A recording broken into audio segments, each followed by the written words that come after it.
Oh no, we were not already live. We're live. And we're live. Now we have new mics, so we can do effects. You could do like we could, but first, before we even get to like messing around with that goofy stuff, which I'm sure we'll get goofy here, we need to know from the audience whether or not people can hear Michael here, because again, we were still testing through, and people were here last night. We actually did an impromptu test, and a bunch of people were there. And we're like, oh, okay, cool. Could you tell us how this sounds? So, all right, Michael, just talk about something random, and then we'll ask the audience if people can hear you. Are you messing with us? Yes. Okay. I was like, wait a second. If you're going to have me do this, I'm definitely going to have fun. Wow, that was more sneaky than the state. Close. Okay. If I was the state, I would have used a gun to make you not hear me. Oh. Okay, this is going to be a great interview. I can already tell. Oh, well, no pressure, but you have to be awesome, Boldin. Okay, so people, if you're listening right now, just tell us, do you hear Michael's voice? That's all we need to know at the moment. We just want to make sure that we actually put things in the right spots, which we should have, but we hadn't done this before. So there's a few people watching and talking, but there's also delay here. So it's like 15 seconds before somebody's like, oh, I hear that. Okay, let me type. So again, people in the audience, do you hear Michael talking? Ready? Go, Michael. Hi. Can you hear him? All right. Well, in either case, we will definitely start going. And if people say, I can't hear Michael, then we'll know. But it seems to be, all the levels seem to be going all right. And we can hear you really well. So it's great to see you. And we're glad to be hanging out here. Okay. Yeah. So there, finally, people like, yes, we can hear you.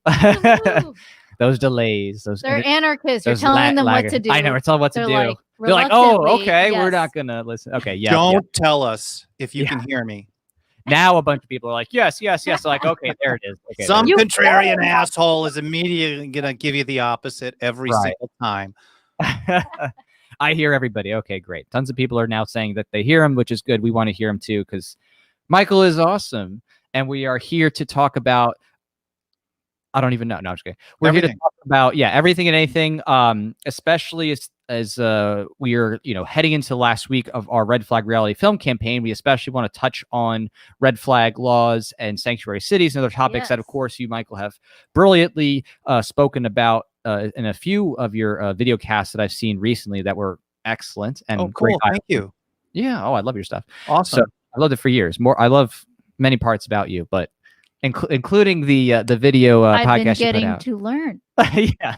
Well, anyway, nice to meet you, Michael. With Liberty. Don't get jelly. Yeah.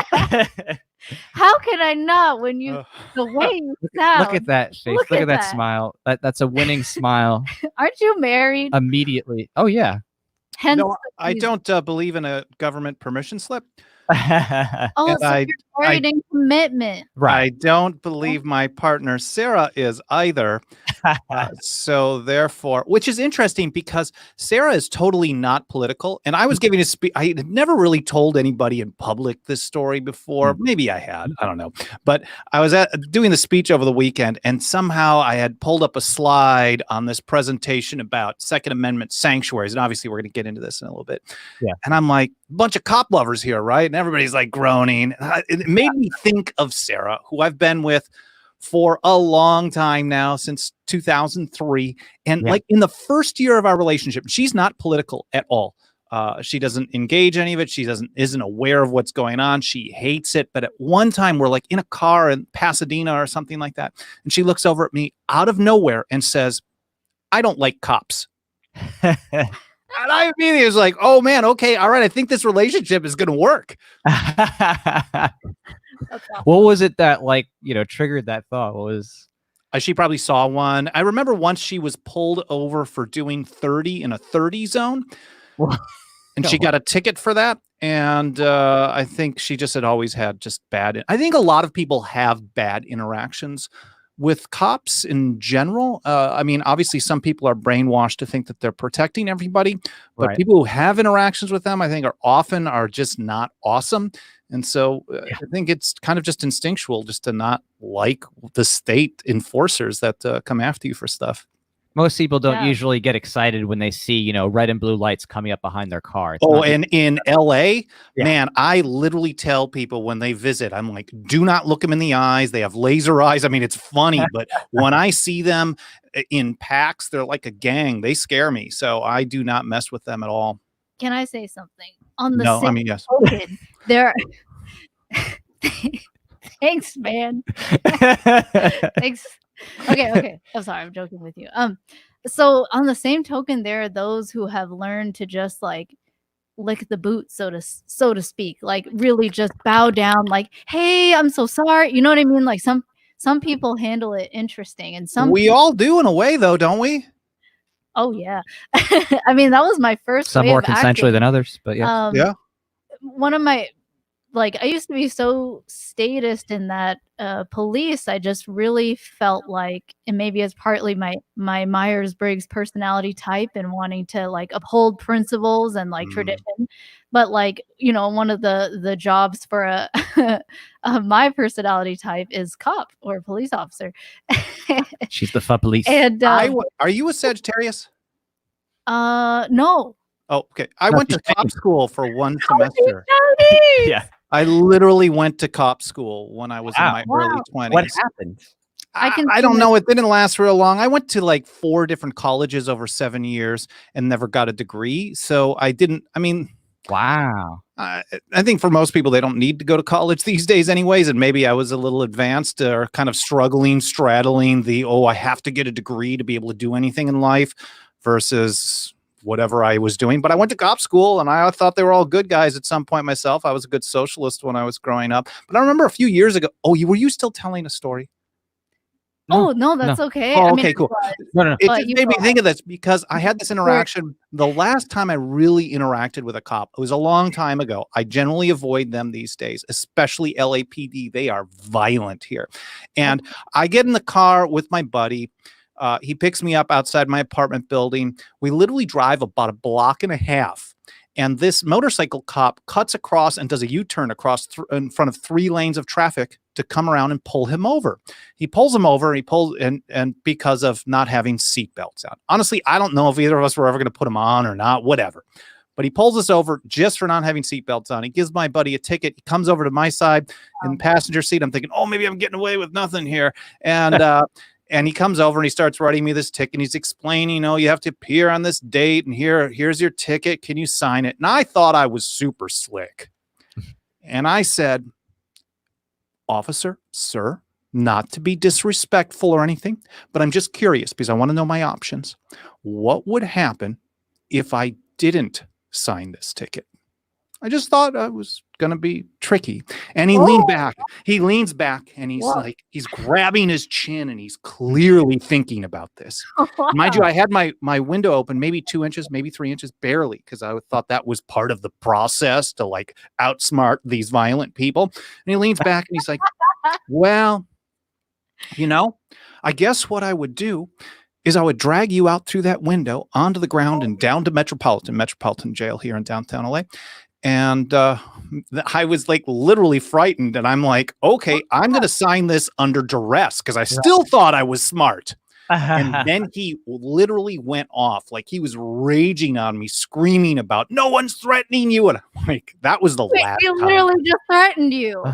He did absolutely threaten me. He literally just said he'll drag you out and imprison you. That's Well, a literal threat. What the? You and I know this is a threat. And he's carrying a gun and you can't actually stand up to that. And we know this is a threat, but he sees me as the threat to society for asking a question or not wanting to sign something saying that I promised to appear in court. What's that called? Projection? You know what I mean? Yes, I've been to therapy many times. It is definitely projection.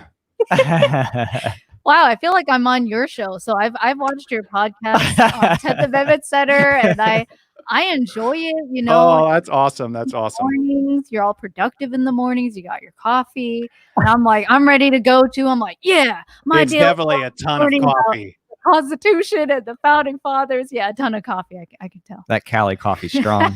I drink cold brew concentrate as shots. Like I don't even add the water to it. When you do concentrate, you're supposed to do like 1 part water, 1 part coffee. I just do all parts coffee.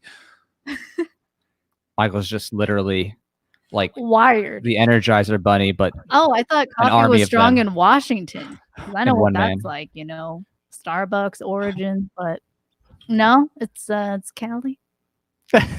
All right. So yes, so Well, pleasure to meet you, Michael. I've been Likewise. Jack here has been a friend. His Friendly. eyebrows go up very fast. He and I have a mutual admiration thing going on, obviously, which is pretty cool. yes. It's not homo. So Yes. It's whatever you want to call it. We're just comfortable. Or it is. It's okay. Couple of dudes being friends. Just being very friendly, Just friends. warm, embraces, All hot right. tubs, Well, stalls. I would love to hear about Michael's story, partially as a fan, partially as someone who's Jack's friend, partially as someone who's just awesome and for liberty. So, so many questions. Okay, maybe 2. Okay, how long ago would you say you became active in the liberty movement, Holy and crap. what inspired you to get active in the liberty movement? Well, it's probably not like a moment where I just had a switch flipped, because I was a commie. I mean, literally, I remember there was this one election years ago. No, I'm just Some election. I've never voted.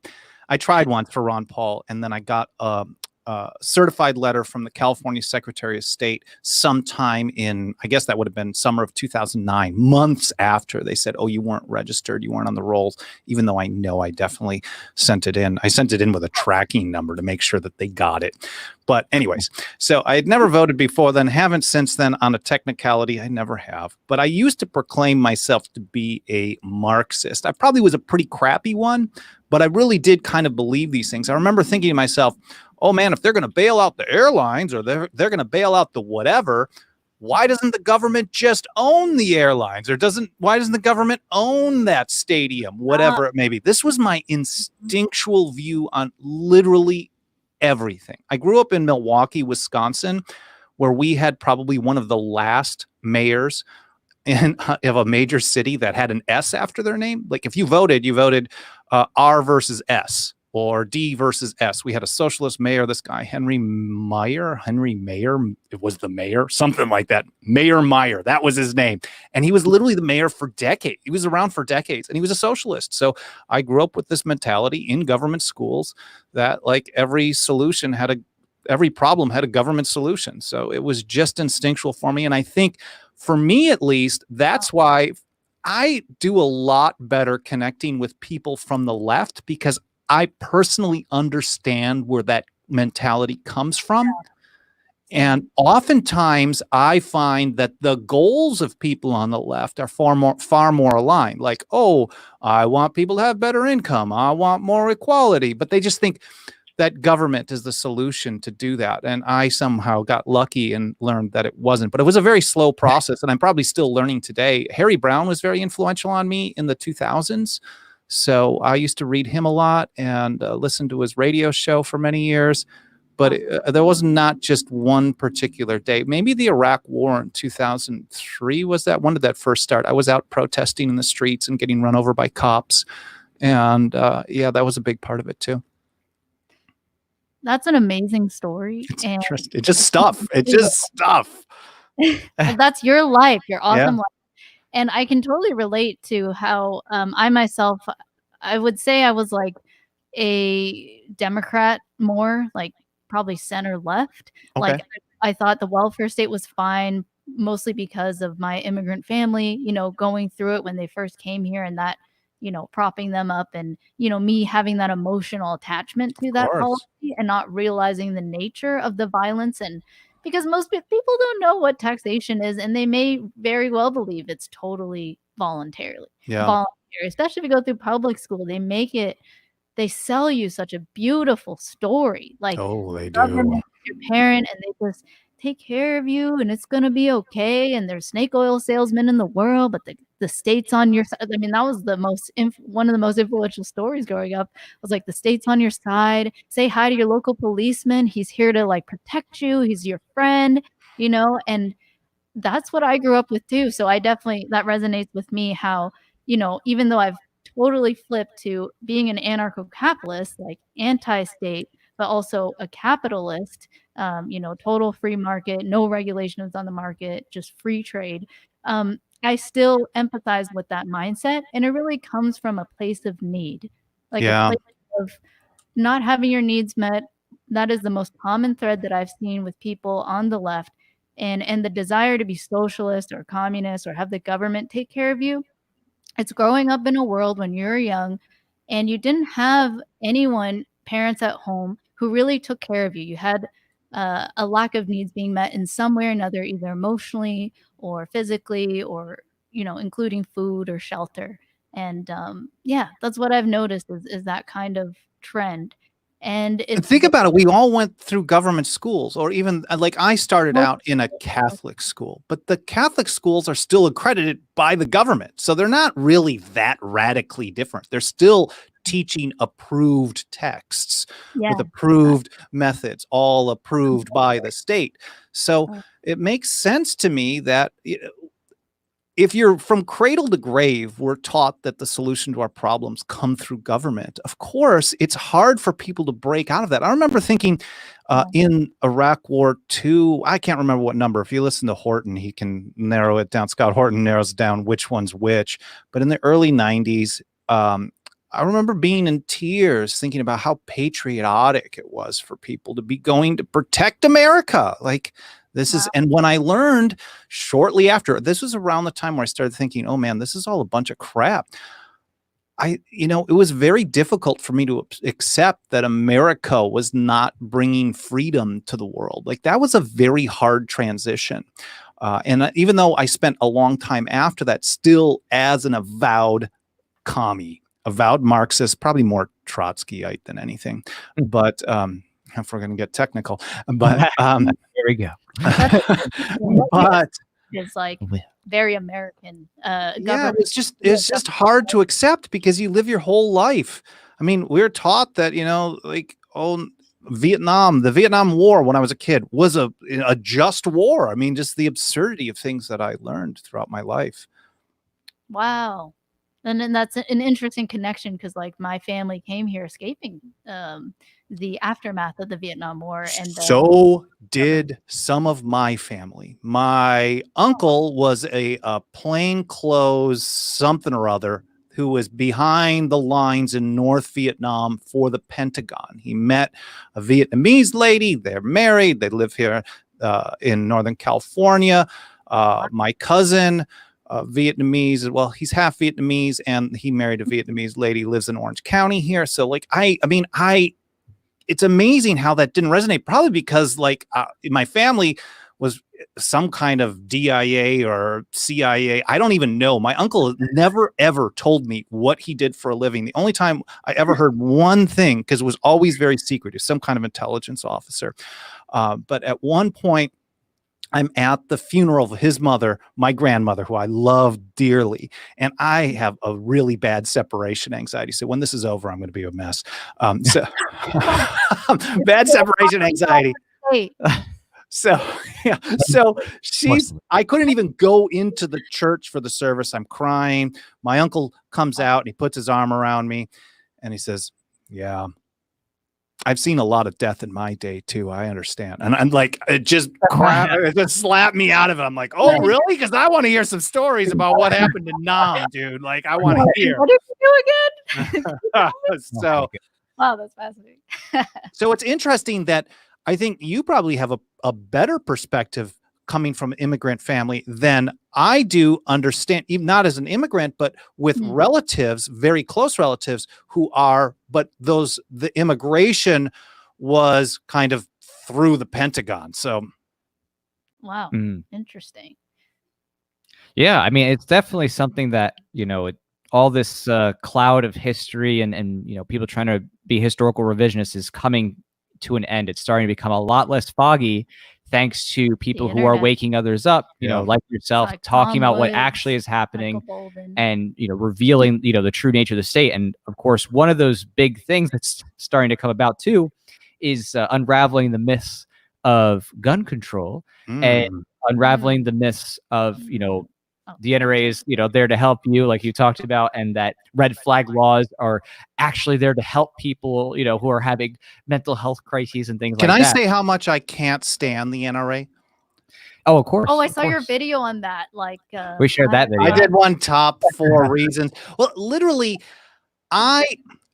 maybe it's going out on a limb and maybe it's a little hyperbole, but I think the NRA is possibly the most successful gun control organization in US history, at least on a federal level.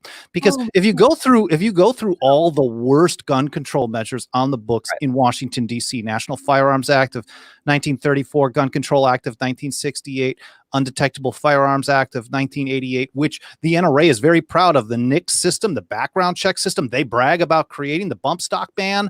I mean, all this stuff has about law-abiding citizens. yeah, that's You I mean gotta be that's a law-abiding citizen. that's what they like. But sooner or later, Taxes.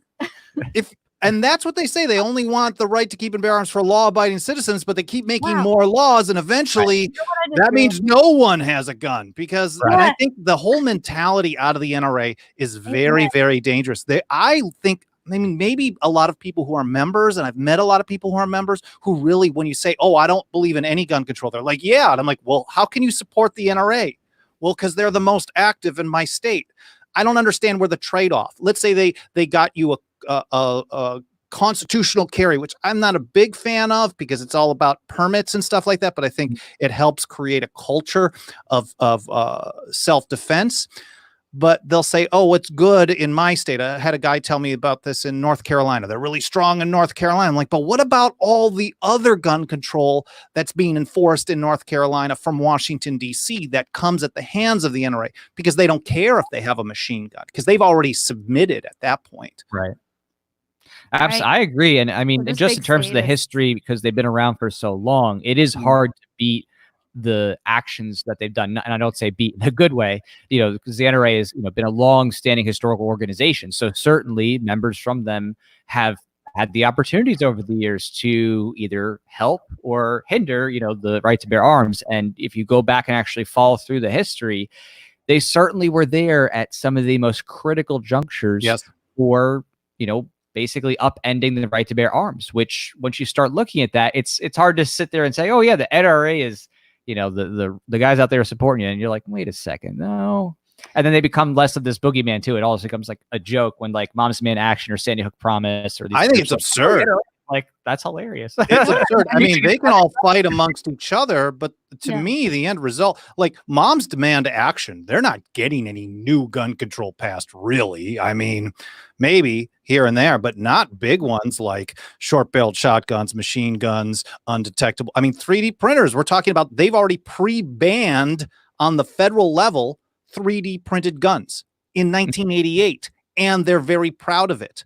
Stephen Hallbrook, I believe it was, wrote a blog about this in like 2018 or so. Look, you know, 3D guns, they're undetectable. I didn't realize, and not to say that the right to keep and bear arms comes from the Second Amendment. It certainly doesn't. It is not your gun permit. That's a terrible mentality to have. You have the right to keep and bear arms, whether the words on paper happen to agree with you or not, whether a court happens to agree with you or not. Of course, we like it when they do, because it makes it more difficult for government to violate that right. But where was I going with this? Oh, the right to keep and bear arms. In the Second Amendment, it doesn't say the right to keep and bear arms shall not be infringed unless the government doesn't know you have the gun. I mean, this mentality is terrible. Mm-hmm. Absolutely. And it really, Makes me wonder if it's double speak, the NRA. Like, I think it is. I mean, that's my tinfoil hat side, but it's like you have the money to get the propaganda, to hold the debates, like to have Dana Lash represent the NRA and have her be like, oh, I'm the face of the Second Amendment. And it's almost like a way to, like a form of doublespeak almost, to say, hey, look at us. And, you know, because we're pro 2A, that means everything we advocate for must also be pro 2A. But then they're putting in, you know, like obfuscating things like, oh, licenses are good, background checks are good because it won't affect law-abiding citizens. And then they have this word, law-abiding citizen, which is like really common in their propaganda, like so prevalent in everything they say. And instead, I like the words peaceful gun owners, or phrase rather. Oh, that is good. That's That true. is good. That's what we are. I mean, if you're a violent gun owner, it's like, okay, well, then you're a criminal. But if you're a peaceful gun owner, that's really what you're talking about. Law abiding doesn't mean anything because most people violate laws of some sort because there's so many on the books. There's a book out there, 3 felonies a day. Yeah. Did you loiter around somewhere you shouldn't have, like, you know, whatever? Or, you know, if you're a small business, maybe you didn't pay all the taxes. Don't speed, because then you don't have a right to keep and bear arms, according to the NRA. I mean, I don't think they would make that case, but certainly the precedent is what's dangerous. So once they said we're on board with the NFA, I think that was to me, that was the can of worms. As soon as you turn a blind eye to one violation, someone's going to use that and build on it in the future. And here we are decades later, and things aren't better. It doesn't matter if there's been a Heller or a McDonald. None of this stuff has actually stopped anything. It just keeps getting worse and worse. And I think it's going to take a massive mindset change towards really the approach where you guys are coming from, which is that it's all bad. Permission slips from government are really a leash. They're not positive. I mean, I guess you use it if that's your only option, but it's not a win. It's not a long-term win if you're really talking about foundational principles. It's like asking the government, getting a license to go to the bathroom. Like, hey, government, I go to the bathroom once a day. Or to be married. Yeah, I'm going to flush, you know, this many times a day. Is that okay? Or like, you know what I mean? Washington DC does dictate the size of toilet that you're allowed to have. Right. Yeah, the amount of gallons. Oh, right. So, yeah. Since you mentioned it, they do also have their hands in your toilet. They have their hand in everything. I mean, that's why the pressure of newer toilets sucks, because there's like some sort of regulation where you can't have like too much water wasted. So I'm not a fan of that change. Right. No, because I want more water pressure in my toilet. One and done. Because I'm having to clean it way more often, but that's a whole different episode. Taco night, you need those more gallons. Yeah, exactly. What about taco night? Government? Can I have a license for a high? I live in DTLA. Almost every night is taco night or something Japanese. So, like, oh wow. Well, that's why I like, to me, it's like, you know, first and foremost, if you have to ask permission, then you're not really free, right? So like, just bare bones, like that's the thing I always try to posit to somebody, just like, if you have to ask permission, you're not free because you have to ask permission. Exactly. And then, you know, as you were saying, like, that's what it's starting to feel like with all these permissions, is that it feels like as if you need, you know, a license to take a shit and liability insurance in case someone smells it. Like it's like, that's serious. Probably like, it's a good point. It's a good point. Michael said, it'll lead, you know, the exceptions have been made, folks, and people naturally apply what they think are principles. So if you make something allowable, they're gonna be like, okay, if that's allowable, therefore this is allowable. Like, logic can be easy, but if your premises are broken, that's where the issue lies. And most people's premises are broken. But would you guys say that most of your audience are ANCAPs? Pretty well. It's diverse. It's very diverse. Hi, everybody. Hey. I know a lot of times when I talk like Constitution stuff with ANCAPs, unless they're relatively enlightened, they'll just immediately shut off. But I think there's a lot that can be learned, and you don't necessarily have to agree with these guys on the existence of government to learn something. And there's one dude getting into it. So. There's one dude that I cite pretty often. His name is John Dickinson. He was known as the penman of the Revolution. He wrote a series of letters in response to the Townsend Acts of 1767, primarily the New York Restraining Act. This was the empire telling New York they couldn't like do local government stuff. Anyways, that may sound positive on the surface, but at the time, it wasn't necessarily a good thing. So he was writing these series of letters opposing it, some foundational principles which helped spark the revolution just after the Stamp Act time. And one of the examples that he gave, he said, like, you know, every time, even if it's a small thing, and I'm paraphrasing, even if it's a small thing, it's always bad. So he gave this history of the Spanish Cortes. I'm not sure if I'm pronouncing this properly, but it's basically the Spanish Parliament. And he talks about how, he says, at one time, the king couldn't raise money even for war without assembling the parliament and getting approval. And at one time, they were at war with the Moors or something like that. And he felt that he was going to run out of money. And he asked them for the emergency power to raise the money without their approval. And most of them were opposed to it. But then after a long debate, they decided to give him this emergency one-time power. And the way Dickinson described it, he's like, that was the moment where the people of Spain ceased to be free. Because as soon as you gave them power to do one thing, then the next guy comes along and uses that emergency excuse and does it for something else and something else. So I hold that principle on everything. And that's why I always really aggressively cite, especially on gun control. That's why I cite 1934 as one of the biggest problems in history. And people who may not want a machine gun or a short-barreled shotgun, for example, you don't have to want. Like, I've never owned a gun. I suck at a range, but I'm way more hardcore on the right to keep and bear arms than the NRA and probably most of the, maybe except JPFO or Firearms Policy, GOA. Sometimes I like GOA and they're always really nice to me, but sometimes I think I'm a little more hardcore than them too. Probable. Oh, you listed JPFO, Jews for the Preservation of Firearms Organization, Gun Owners of America, Firearms Policy Coalition, and Second Amendment Foundation. These are very principled, like Second Amendment absolute defense distributed organizations. And I really appreciate all the work that they do and all the lawyers they bring to trying to restore, at least going back to, the Constitution, which, I mean, from what I've learned, it was a lot of ways a co-op, and the Bill of Rights was like the anti-federalist founding fathers, like last, like, oh gosh, okay, somehow we got to preserve freedom in some way and limit this huge federal government's power. So can we please have a Bill of Rights? And then, like, the Federalists are like, all right, fine. Yeah, but we all know that the nature of government, crazy. Like, words on paper don't stop government from doing anything. Words on paper don't do anything or stop anything. So anyone who's been, and that, I think that's kind of a misnomer. A lot of people immediately think, oh yeah, well, that Constitution, Spooner said, and Spooner was right, blah, blah, blah. The Constitution's a failure. But words on paper, it's an inanimate object. They cannot cause something to happen. They cannot stop something from happening. It's all about human action.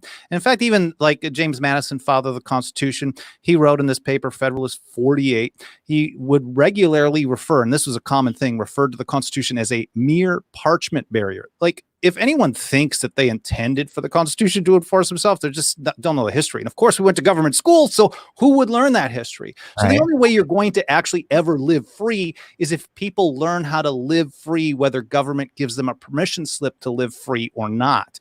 And I think that really is the message, at least in my work, even if it's maybe small steps at a time. That's really the long-term vision for society. That's great. It sounds like, just bringing it to principles and property rights and having a culture of liberty. Yeah. Well, we're so far from that. The culture is definitely not liberty, but I think. Well, yeah, I think there's an opportunity now versus the time where everyone's information came from a government-approved ABC, NBC, CBS, Fox. Like now, the flow of information is much more available. And of course, they like to go after, for example, I think a lot of the attacks on social media as being bad or dangerous. I think this really is, and here's my conspiracy side, this is a coordinated attack on the ability of average human beings being able to share more information. They want to go back to the system of 3-4 networks. Maybe it'll be YouTube, Facebook, and somebody else, but with government control over it. So I reject the idea. I'd rather I like the mute button on Twitter. I mean, this is the free market at work, right? I mean, I can see the most disgusting stuff and be like, okay, you're gross, mute. This is how it's supposed to work. We all have we don't need government to protect us from scary words on the internet. We can do it ourselves. Thanks, You're Jack. just having your the other Jack, Twitter Jack. Jack Dorsey, right? I know. I was thinking for a moment, and then I was like, "Oh, well, that was a double entendre." I'm nice. You're welcome. But yeah, freedom of association, the internet, because it's like you don't have. There's still scarcity to some effect, but it's expanded so much, right? The virtual world, virtual property, so to speak, like it's almost limitless, and it's only continuing as computer chips get smaller, as hardware and like ability to store data gets smaller and smaller, like physically. It's just quite incredible. And it really demonstrates how the world could be when people have freedom and just don't infringe on each other. Like how you muted somebody, that wasn't in real life, literally like killing them and making them quiet. It was just saying, okay, I'm just not gonna associate with you anymore. Go, live your life. You still have your like crazy. Yeah, I mean, if people want to follow me and leave comments that never get responded to, that's cool. But if I think they're totally gross, why do I want to hang out with them? I'm a busy dude. Right. Like my sister used to tell me, she's like, I'm not taking on any new friends. My dance card is full. So like, I mean, like we all have busy lives. The Federal Reserve makes it very difficult to earn a living by destroying the value of the money, right? So we all have to work harder than we should just to get by. IRS just taking of course. Of course. All of it. They're making it so hard. Yeah, definitely. Are we just rambling on random stuff? This is fun. No. This is great. We should do this every day. Yeah, We could- I mean, I'm really enjoying this. You're so lively. It's great. One of the things too, piggybacking off of what you're talking about before with, words on paper. Yep. And people, having to actually do things because the words don't, do anything for you. Sanctuary cities. Okay, yes, let's get into that. we I talked about- love this conversation. And it's one of my favorites as well. So could you tell us, Michael, a bit more about why people shouldn't maybe be as giddy about these supposed sanctuary cities? Because, maybe these celebrations may not merit as much joy as people are giving them. Do you think your audience is giddy about them? Oh, our audience is relatively woke. Yeah, this. okay. Okay. I've Well, seen it so much, But everybody, they could always, learn more. we can TLDR this into most of these. We're not talking immigration sanctuaries, right? We're talking Second Amendment. We're talking about the Right. guns. We could talk Second about- Amendment sanctuaries, right? Same Bad concept. term for them, anyways. But Second Amendment sanctuaries, the TLDR is they're mostly pushed and promoted and passed by politicians. Politicians are lying pieces of shit in almost every situation. They will scam you. They will trick you. They will pretend to do something that they're not doing. And then they're saying, rely on law enforcement. That's the short version. If you want to get into some detail, I would say they're all basically a scam. And beyond well, of course, beyond that, very specifically too, highlighting something I thought that you did very well highlighting was how having a resolution is not itself an actual enforcement. So could you elaborate for our audience? Okay. So my biggest issue, my first issue with Second Amendment sanctuaries is they're all claiming to be something that they're not. And if we're talking about the word sanctuary clearly, and this is something that my organization, 10th Amendment Center, has been pushing for years. Actually, my first time pushing for this was in 2009. At the Gun Rights Policy Conference, 25th annual. This might be Second Amendment Foundation that I spoke at, basically saying, look at the weed people, and then now look at the immigration sanctuary cities, and whether you like them or not, figure out what the hell they're doing, because what they're doing works really well. So I've read through somewhere around 200 or so immigration sanctuary policies or ordinances around the country. And the general approach on almost every one of them, San Francisco is probably the most prominent. The City and County of Refuge Ordinance first passed in 1989. It's been on the books all along, and it was most recently amended in 2013. There's also the Oregon Immigration Sanctuary State Law, which was first passed in 1987. They tried to repeal it in 2018 by ballot measure and got smoked, lost like 65 to 35, something like that. Anyway, so what happens in the immigration sanctuaries, I guess I could back up. People who don't like immigration sanctuary cities, they don't dislike them because of the flowery language that they're passing in some resolution. They don't dislike them because of what they might do in the future, or what a cop says or a sheriff says that they might do in the future. They dislike them because they believe, rightly or wrongly, that they have a significant, concrete, almost measurable impact on the federal government's ability to enforce federal immigration law. And the way that they do that, and there are studies that show how it actually has an impact on enforcement. ICE has talked about this. Donald Trump has talked about this in early 2018. They recognize they don't have the manpower to do their enforcement without local help. And so what the localities are doing is just saying, well, we're not going to participate in enforcement. So the general understanding of a sanctuary on a local level is to not participate in enforcement. So when you apply that to Second Amendment or gun rights, the idea is you don't enforce the gun control. And the way you do that is you pass an ordinance. An ordinance in almost every state is the tool that is used to create law. A resolution in almost every state, other than Kansas, for example, is a non-binding political statement of opinion of the people who passed it at the moment it passed. It has no impact on law. It has no impact on enforcement. It does nothing. It changes nothing. And almost every single one around the country that's been passed is a non-binding resolution. And they're grandstanding. They're basically lying. It is a total lie to say we are now a Second Amendment sanctuary when you actually didn't stop enforcing anything. And mind you, all these localities, they've been enforcing gun control all along. So why would we trust any of these people in the first place? Right. Especially when it's not a true law ordinance, right? So people need to watch out and see the Appomattox County, Virginia. There's 100 and some odd Second Amendment sanctuary resolutions that have been passed in Virginia. I'm just thinking Lee County, Appomattox County, Virginia Beach, they passed one. They all call them Second Amendment sanctuaries. None of them have actually changed the enforcement of anything. They've passed a non-binding resolution that has no force of law. Not one. They're all liars. Important. I can see why you would call it a scam now. Because they are scamming everybody. Oh. I mean, most people really just, I mean, maybe this makes sense to you guys. It certainly does make sense to me. But I think a lot of the general public is being kind of lured into a false sense of security. And when you're talking about guns, that is a dangerous thing to do to people. Think about it. Like, okay, well, now we're going to ban assault. And I hate that term, but we're going to ban assault rifles in Virginia Beach. Somebody owns one and they're like, well, this is a sanctuary. I'm going to keep it. They could get killed. Cops shoot people. That's a dangerous thing to do. Local police too, that they thought weren't going to enforce it because they thought the resolution was binding and that all the police. Putting your hands in the enforcement discretion of your local law enforcement is a surefire way to guarantee that you lose liberty. Do not trust them. Now, other people may just be like, okay, they're not going to just go out and violate the state law.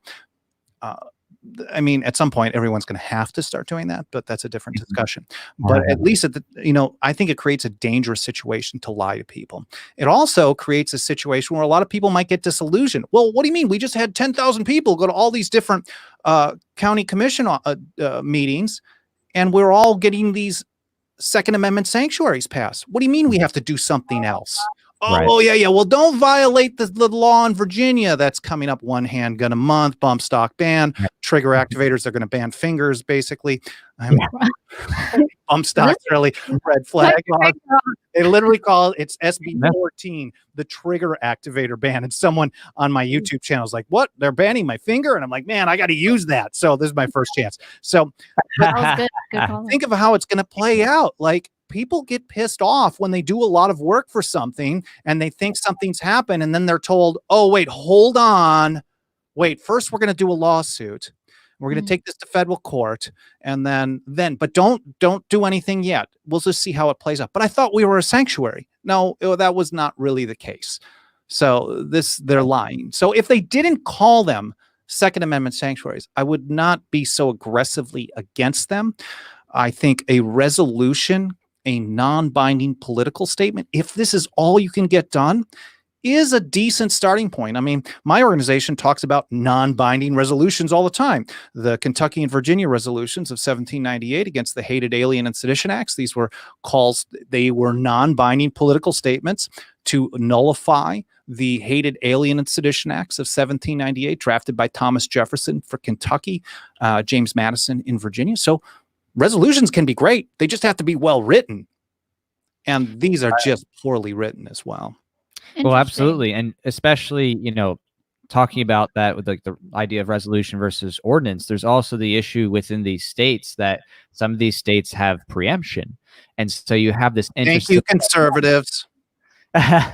Well, right. So it's like you have this interesting dynamic here where people were like, oh, yeah, we want preemption because the idea, of course, is to not have any locality pass a different kind of law and typically things like guns or knives, stuff like that, sometimes abortion, this or that. But basically, they just want to have uniform laws throughout the state, which, of course, sounds good whenever it's something you want. And then, of course, the moment it's like, well, wait, we want to pass, gun, 2A sanctuaries. And now all of a sudden it's like, hold on a second. Now we're being preempted by the gun ban. So it's interesting how the growth of government power cuts both ways. Centralization is bad when it comes to government. Like, you could have a centralized corporate structure that maybe is really great for that market, but centralization of power in government really always has a dangerous potential outcome. I've been working with my team, or my head guy in Arizona for my organization, because there's been a push there to make a change in the state constitution to ban immigration sanctuary policies,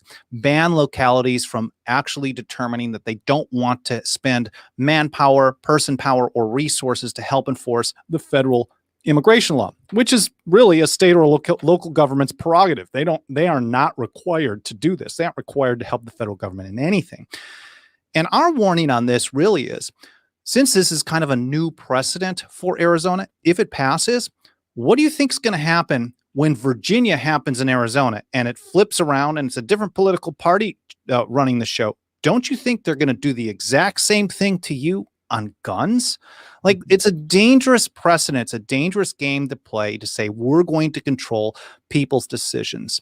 And I think if we're going to believe in individual liberty, we should really be advocating, even if we don't agree with something, we should really be advocating the decision making closest to the individual as possible. Like, the individual obviously is going to be the best place to have that decision. We're talking property rights, right? So, but that is not always practical in this type of society that we live in. So the closer to the individual, the better. And the more centralized, the more dangerous. And I think, again, the precedent is what is something to watch out for. Did I just go off the rails on that? Oh, no, that's 100%. It's interesting, the idea of like centralization of power or not. I mean, I can understand the argument of how the smaller a government is to like your home, like just the smaller it is, the less power it has in theory, and therefore you can easily like move or just render it powerless and like just not obey.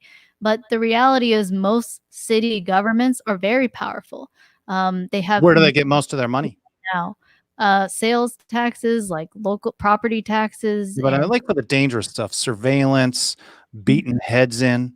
It's probably primarily Department of Justice JAG grants or Homeland Security grants. They hand out millions of dollars in weaponized equipment to local law enforcement. They provide surveillance gear. Like City of Houston got a bunch of like $250,000 worth of drones to spy on people. They get these cell site simulators to trick every cell phone in an area, spoof a cell phone tower so they can track where everybody is and all their communications. So a lot of the stuff comes from centralization of power as well. And if they weren't being fed a bunch of money that is stolen from people, funneled through Washington, D.C., and then handed out as bribes to local governments, then I think that the whole situation is different, because it's harder for them to blow cash on all kinds of bad programs in the first place.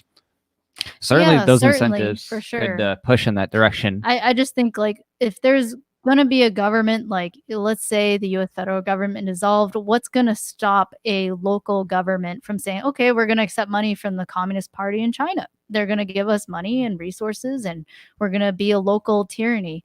I guess the point is, the only solution is we need complete individual property rights. That's the only that's the end solution, of course. If let's imagine you like join a home, and it's like deed restricted, right? And you're paying HOA. Well, if you stop paying HOA, like depending on the contract with that community, you don't really own your home if you don't like keep up with whatever. So even that, right? It's made up of like, let's say it's just like 10, 20 houses. That's still like a tyranny. And that's pretty small, right? I mean, so the point is, it always has to be down to property rights. And if government is to exist, everything should be totally voluntarily funded, and you should be free to choose a different government or dispute resolution organization, so to speak. That definitely isn't government, but I mean, I think the point really is, and I know he's a very controversial person in many liberty circles, but Hans Hoppe gave a very, very good speech, What Must Be Done. It's published at Mises Institute. This is 1997, I think, here at Southern California, Newport Beach, possibly something fancy. And he basically said, how do you fight the modern state? And he basically said, look, at this time, under the status quo, you're not going to get from point A to what we want in the end in one step. So the goal is to have the first step. He said, I don't know if he said first, but he really focused on working on a local level and have each and every local government stop helping in the enforcement of each and every federal law. Because he said, without local enforcement by compliant local authorities, the will of the central government is nothing more than hot air. This is the exact same thing that the Constitution guy said, James Madison in Federalist 46. He said that the way to defeat federal programs, whether constitutional or not, he said he gave 4 steps. One of them was primarily a refusal to cooperate with officers of the Union. Exact same strategy. This is basically the Rosa Parks method. Refuse to participate, refuse to comply, because, I mean, if they have a war and no one goes, there's no war, right? Yeah, I mean, it's a good point that the idea of like trying to get government heads to fight each other for power can sometimes be entertaining as a means to, like, you know, decentralize stuff like that. For me personally, I always find that at the end of the day, without a cultural change toward voluntary virtues, these government power battles, at least historically, you know, as I've seen them, always just end up leading to, well, if there's still a guy with, you know, this throne of authority, and now he seems to be more legitimate because, oh, he's your neighbor, so he has the right to take your stuff now. It almost seems to me sometimes to be counterproductive. And actually, I would say I differ from Hoppe on that in many ways, the idea that some guy 3,000 miles away from you is controlling you seems clearly more evil than the idea that, oh, your local guy, you know, is ruling you, and more people rationalize that the local guy is somehow more just in ruling you and saying, oh, you're my neo-feudal serf because we can, you know, charge you property taxes. Not to speak for Hoppe, but I don't think that's the case that Hans is making. He's just saying that the greatest threat to liberty is far off centralized power, and that is going to be easier to defeat them once you break that system down. That's the impression I get. I actually agree with that. And I would give weed as the #1 example on this. Cannabis is by far the best example. There are now 33 states to some degree. I mean, I don't know. When was the last time you guys were in Southern California? Not in a little bit. I can get a 100% illegal product that is a cannabis product in all kinds of forms, ice cream, drinks, food, whatever it may be, delivered to me in 10 minutes. Right. I mean, literally showing up at my door. If I tried to do that 20 years ago, I'd be shot dead or I'd be in prison. So there are people living more freely now on this issue. Not totally free, clearly, because there's all kinds of regulatory bullshit, high taxes and things like that. But a lot less people are being thrown in prison for a peaceful, voluntary activity than they used to be. I just think that needs to be replicated on everything, whether it's healthcare, guns, whatever it may be, everything in between. That same approach needs to be replicated, because then over time, people start thinking like, oh, wow, that centralized thing isn't needed.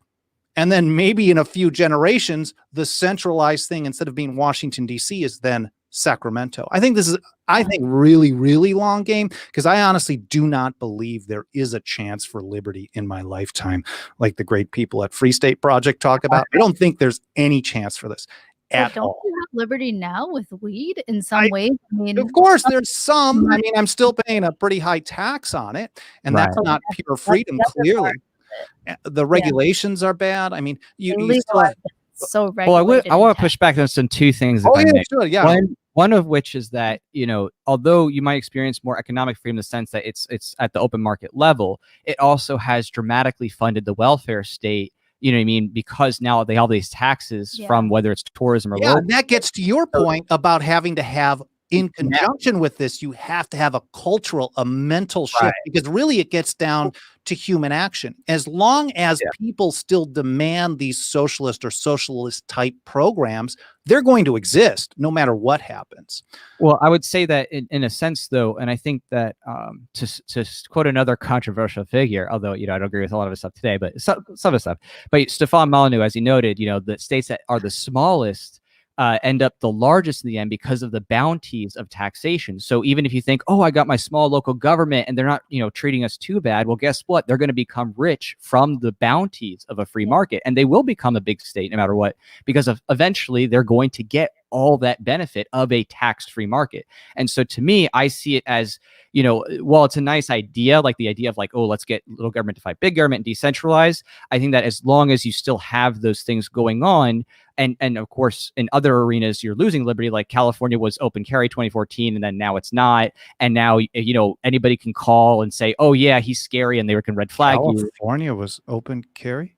Yeah, you could have without a magazine. Oh yeah, not loaded, because that's 1967 NRA. But you can have it out, and then they changed the law. So no one carried that, and in fact, I saw some people and stuff like there were some activists, but I mean, I was warned to not even get a taser because the cops would just blast you. Like no one has ever carried in LA. No one ever. And in Orange County, no one got that permit unless you knew the sheriff. So I guess, but yes, the point. I mean, I agree with you actually on this. I don't think there really is a pushback. I actually agree with you because it's the nature of government. It doesn't matter where it is, exactly how far away, how close. Government is always exists to violate your rights. So it's not if your end goal is like, let's just decentralize and have this local government here. If that's your end goal, you're going to end up with a local tyranny in the long run. If it is a step to teach people that you don't need a government solution on this thing, I think it can be a learning tool to teach them that maybe you don't need a government solution on something else. Yes, but that's a very long approach. Yeah, some people have different definitions of government. So I want to be clear here. We're saying government as in mandatory authority, mandatory like rule over you. Just to be clear, because some people think, oh, but you have governments in a voluntary corporation and they govern, they have policies. We're just being specific, like the state, the monopoly of violence within a geographical area. And if we take it down, like just to add on to what you said, like government, no matter how big or small, it's still a violation of liberty, because even if you said, all right, 2 people in a home, right? Like everyone's like, oh, domestic violence is wrong. Like, well, what is that technically? That's mandatory authority at home. That's one spouse saying, no, I rule over you. You can't hang with that person. Blah, blah, blah. I own your life. I own your property. You give your wages to me. I own everything. And that sounds like a Chinese relationship. Home as it gets. And in some Chinese cultures, you give the money. That's just the wife. That's just the wife with the man. I step away from that. I've learned self-knowledge over here. I'm staying out of Chinatown this weekend. It's not every it's not every couple, but people are anti-patriarchy, but there's also matriarchies. Oh, there is. Exactly, like Chinese culture can have it, but other cultures, even Chinese culture, can have a patriarchy. It just depends. And so what changes is the culture, right? It's the culture. It's the culture of saying, hey, you got married, you're equal, you're partners, you're helping each other. You don't rule over me. We come together consensually to share property, but in the end, I still have my property. You still have yours. Like, you don't get to dictate my life or what I do. I'm not your slave just because we become married.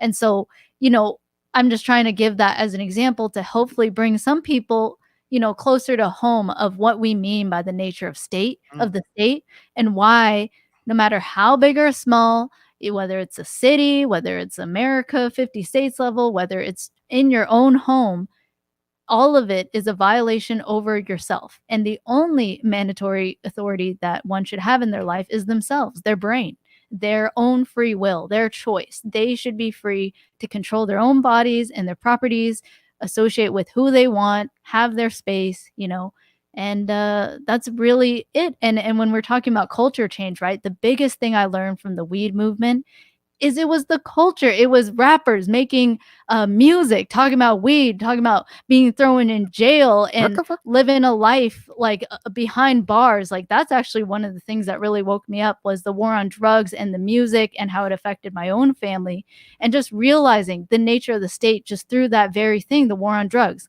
Oh, wait a minute.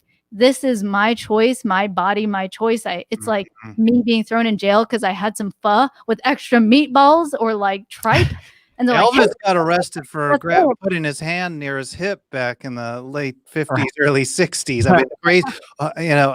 So I live in one of the worst police states in existence. I live in the middle of downtown Los Angeles. The only place that might be worse in California is probably San Diego. But this is San Francisco. Nah, I mean, in a weird way, when I go to the East Coast, I feel I'm freaked out because there are cops everywhere. I don't really see police here. I know they're watching. Like I literally have one of these new smart street lamps outside my bedroom window, and they are camera and audio equipped these days. I don't know. They could probably zoom in on your beautiful face. I mean, zoom all you want, guys. It's like, thanks, Michael. I really wanted this for you. Wow, this is great. Sarah's a more creepily, great decorator. You have a lovely wife there. It'd be a shame if she. Right, it would be a shame if zoom. Yeah. I think, but just to reiterate, certainly just the idea of decentralizing and allowing people a monopoly on violence locally it should never be the end game if you believe in liberty. I mean, for some people, many people don't. And I think in our life, of a huge, like an incredible majority aren't even close to that. So I think, at least by example, and talking about weed again, I think where things have really been changing is the right wing, really more so than what we would think is the normal end, like rappers talking about it, getting in business, because 10 years ago, I would go to right-wing groups, talk Constitution stuff with these guys, but I would focus almost entirely on cannabis. I did that at that firearms policy event by Second Amendment Foundation or whoever did that back in 2009 in San Francisco. I talked entirely about weed.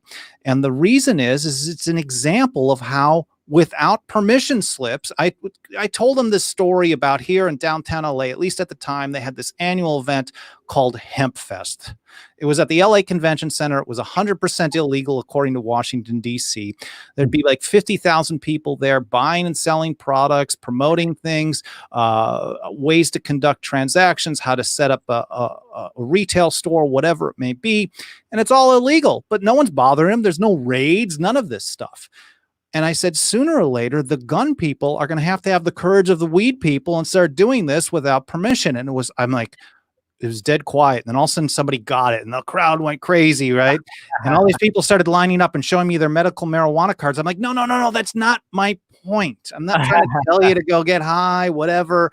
The point is learning to live free. And I think over the years, a lot of people on the right have shifted on this. Instead of like, oh, I live in Oklahoma, California needs to be stopped on this plant. Instead, now Oklahoma, just a year and a half ago, passed the broadest medical marijuana law in history.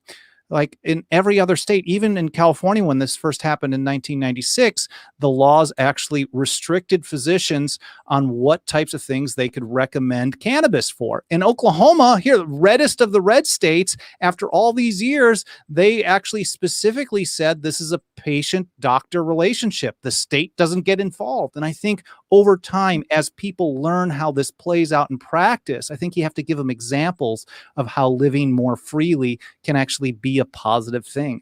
Again, I might be rambling, but I think breaking down the centralization of power is just a learning tool. And then we have to actually keep pushing forward to apply it to other stuff.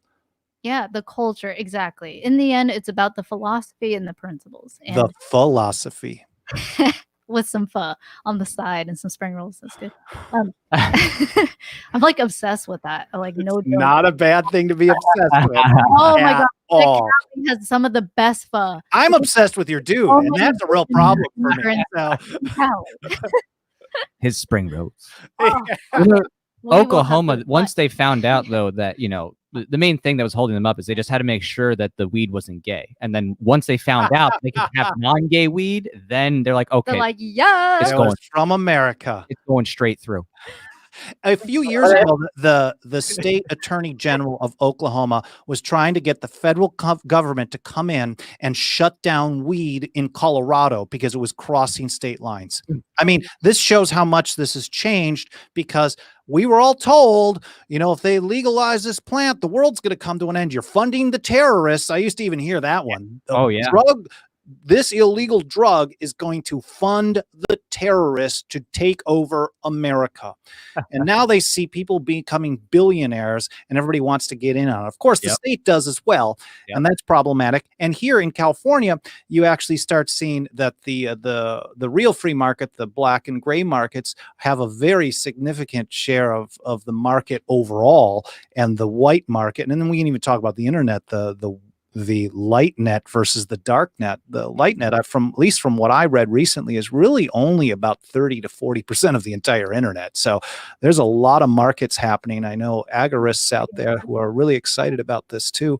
But that, I think, is a great way forward as well. When I spoke at PorcFest a number of years ago, I really focused heavily on, there was this dude in New Hampshire who everybody knew, who was selling illegal baklava without a government restaurant permission slip. And to me, I'm like, this man is a hero. This should be an example for everybody. Rat droppings, Michael. My FDA doesn't sign off of it. Like, what? Are you an adult enough to decide for yourself? I don't get it. No. I need a government sign that says the baklava is good. But it was amazing. And actually, my favorite Thai place that's here. Where my line is in the same. My favorite Thai place here in LA was on Grubhub, even. Literally operated out of someone's kitchen without permits. I mean, I think they finally are closed, but for years this place was around. And like hot dog carts, there's like 10,000 of them in LA. They've been illegal all along. The city has been trying to shut them down for years. But because it's such a part of the culture, getting back to you, Jack, it's such a part of the culture here in Southern California to have street vendors. People were pissed every time they tried to do this. So eventually what city council did is said, oh, you know, actually, I think it's more like 20,000 of them around the city. Oh, you know, that thing that you were never allowed to do that you've been doing. Well, now it's okay. They finally legalized it after, 10, 15 years of trying to shut them down. But the general public, the culture, even though we don't have a bunch of ANCAPs here in LA, I mean, there's a decent amount, but it's not really the general population. People were pissed. People were really pissed at the city trying to shut down illegal, unlicensed food carts, just because it's part of the culture. And that, I think, really is a great example of how the culture is a big part of it. Definitely. And, on that note of the culture, that's why we're trying to do things like Red Flag Reality, create films, and use art forms like directing, acting to show people, illustrate to them the insidious nature and true nature of what these red flag laws are. Like receiving a knock at like 4 a.m. in the morning. You're sleepy. You're like, oh, I gotta go to work. Like, who's there? Like, I'm scared. Like, what is someone here? Like, who comes at 4 a.m.? Like, I didn't have any visitors. You come with your gun, you go to the door, and you see a dark figure, and you start shooting, but then you get shot, and you get shot up, and you die. And your wife comes down, and she's like, whoa, what the hell happened? Like, why is he gone? And you see this cop come in, and he's like, oh my gosh, he had a gun pointed at me. I was so scared. And what's crazy? This is a true story. I saw this actually play out in front. Like, someone literally got shot. Luckily, he didn't die, but he just got shot. And he's like, why did you shoot me? And it was just that exact story, because he held his gun out, the homeowner, but the cop saw him hold the gun. He's like, oh, I'm in fear for my life. So he shoots through the glass and he shoots him.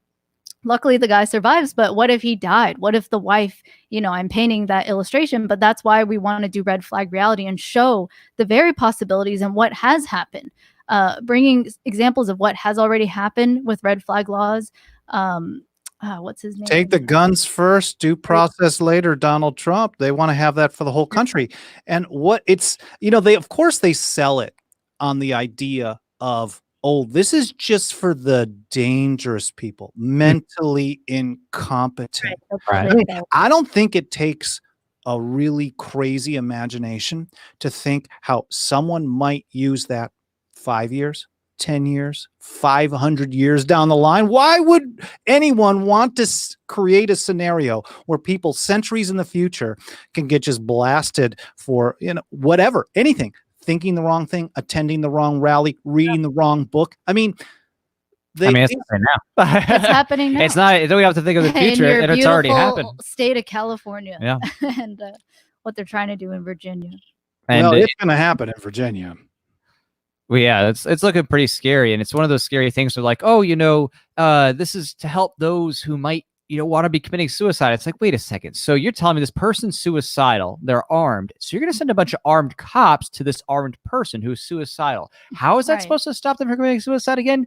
Or are they just going to do suicide by cop, or end up being, even more depressed after you take their stuff, and then they just hang themselves? Like, it just really, it makes no sense, because everything they're doing as pertains to red flag laws literally has nothing to do with any kind of, safety or mental health help. There's no mental health evaluation.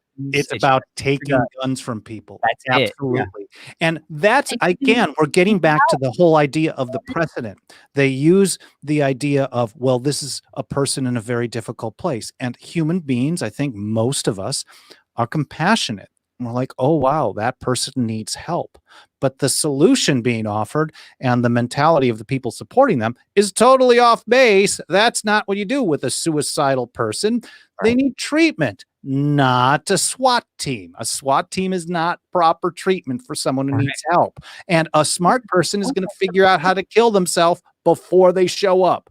Or during, like it it's really gonna is, happen. as you said. I mean, or as I was trying to say, as you said, it's really a grab for power. That's all it is. It's just the state saying, "Hey guys, feel scared. It's another emergency." Right? You talked about that earlier. It's tale as old as time. Using an emergency, using fear, uncertainty, and doubt to make people give up their rights and their freedom and their power, and just go along with all the violence that you infringe on their fellow people. Including, those in the state are your fellow people technically, but they're just being the tyrants in that situation. Statists. But it really, all it is a power grab. It's to centralize the power into the hands of those in the state. That's all it is. It's these control freaks. It's these people who hate the idea of some, family, like being self-sufficient, having, God forbid, water on their own property, collecting rainwater and actually having their own water, not being connected to the city, having solar power, not being connected to the city's energy companies or whatever that energy companies that the city grants monopolies to, all that. It really, all it is just trying to see how they can control things so they can extract as much wealth from all of us, as much of our labor as they can. And it really, I hope people can wake up, and that's a big part of what we do here, is we're trying to wake people up to the nature of the state. And just like with the movement, with the weed movement, with the civil rights movement, anything, all it was doing is exposing the violent nature of the state and saying, hey, stop pretending that this is okay. Stop pretending that ripping this dad or this mom from their family and throwing them in prison for the rest of their life for weed, for just smoking weed around the kid, whatever, or just in a room and they just have weed in the house or whatever.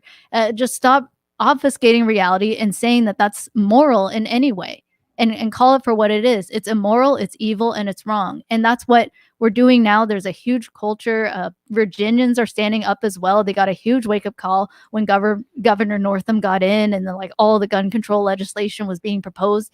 And you had that huge rally in Virginia at the state capitol, which was beautiful. Can I be a total cynic though?